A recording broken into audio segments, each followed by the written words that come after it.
के 75 साल के पार्लिमानी सफर की तकमील पर हम बहस कर रहे हैं। मैं सबसे पहले अपनी जानिब से खराज अकीदत पेश करना चाहूँगा मौलाना हिफ्जुर रहमान साहब को, जो पहली और दूसरी पार्लियामेंट के मेंबर थे, मेरे कायद सालार मिल्लत सलाहुद्दीन ओवैसी को, सुलेमान सेठ साहब को और मौलाना बनात वाला साहब को।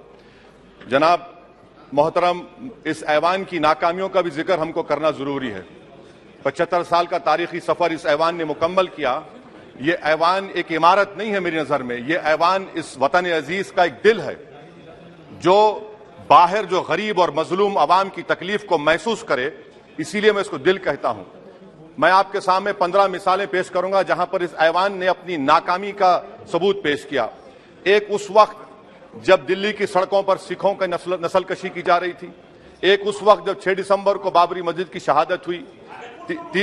आ रहा हूं भागलपुर, जिसमें रेशम के कारोबार को खत्म किया गया, मुसलमानों को दफना दिया और वहां पर फूल गोभी उगना शुरू हो गई।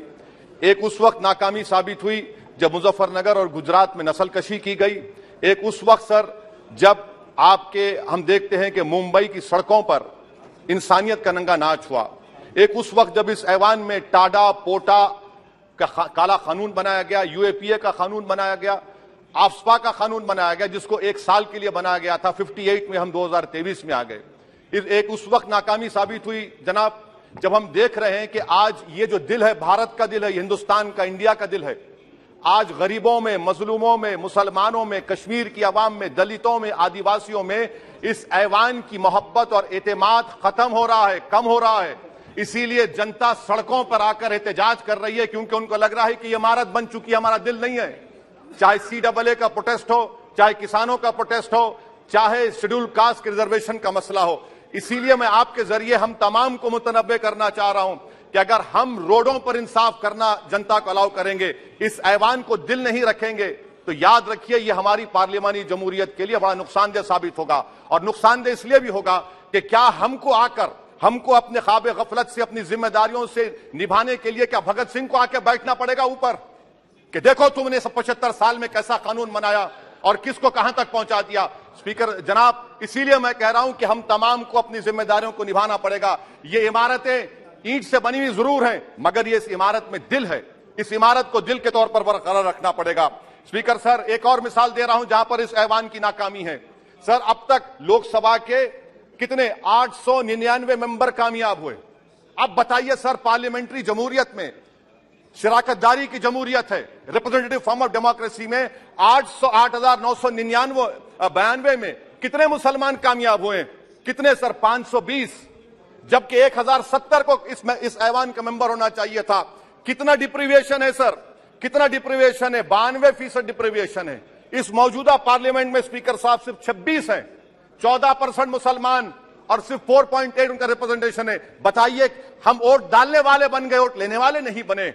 या तो हकीकत यह है कि आप वोट डालना नहीं चाहते उनको, आप सबको वोट डालेंगे, मगर जहां पर मुसलमान आएगा वो कामयाब नहीं होगा। बताइए, जब दिल में एक 14% आबादी की नुमाइंदगी नहीं होगी तो आप क्या फैसले करेंगे? क्या इस ऐवान को हम कहेंगे कि ये रिप्रेजेंटेटिव फॉर्म ऑफ डेमोक्रेसी है? स्पीकर साहब, मैं आपको एक और मिसाल देना चाह रहा हूं। बाबा साहिब अंबेडकर ने सही कहा था, अंग्रेज उस जमाने में पार्लियामेंट बुलाते थे टैक्स बढ़ाने के लिए। हम उसी रास्ते पर जा रहे हैं, हम तो बाबा साहब अंबेडकर को हमने सच साबित कर दिया।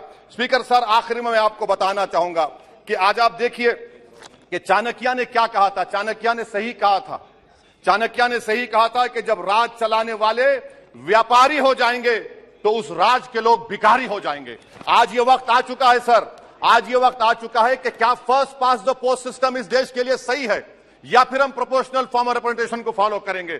First pass the post system, जिसके पास एक मजहब का वोट होगा, जिसके पास दौलत होगी, वही इस ऐवान में आ रहा है। इसीलिए हम कह रहे हैं कि आप इस जमहूरियत की कहीं जमहूरियत कमजोर ना हो जाए, मुझे इस बात का डर है सर। आखिर में मैं खत्म करने से पहले एक बहुत बड़े शायर ने कहा था, उस पर खत्म करना चाहूंगा कि अभी चिरागे सरे राह को कुछ खबर ही नहीं, अभी